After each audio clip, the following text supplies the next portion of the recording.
pour prendre un exemple que je connais bien, le mien, moi je sais que sans notamment la radio publique, je suis pas sûr que j'existerais.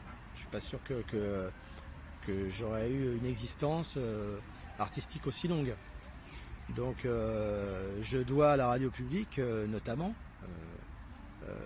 ma longévité et mon existence tout entière.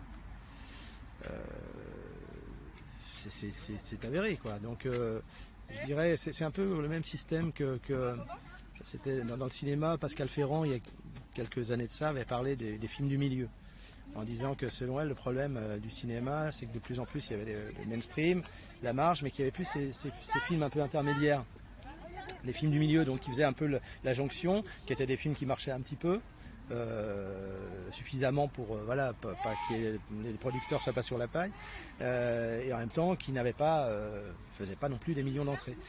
Ben, moi c'est pareil, je me considère comme un artiste du milieu, c'est-à-dire quelqu'un qui est à la lisière entre le grand public et l'underground, on va dire, enfin tout ce qui est un peu en marge. Donc je suis un de ces artistes comme ça, il y en a quelques-unes en France encore, et sans les médias de service public, c'est clair que des gens comme nous,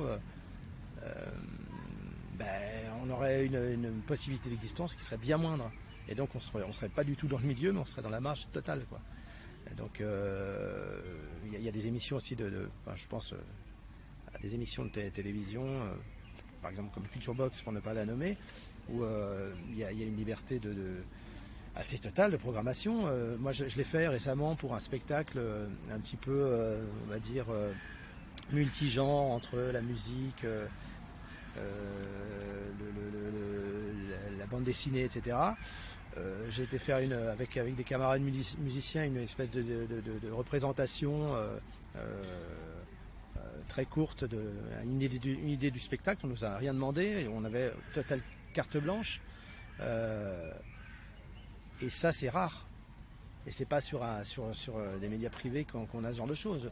Ce rapport de confiance qui vous est accordé pour proposer quelque chose que personne n'a jamais vu, c'est assez dingue. Donc, et puis aussi, dans cette émission notamment, on découvre plein d'artistes nouveaux.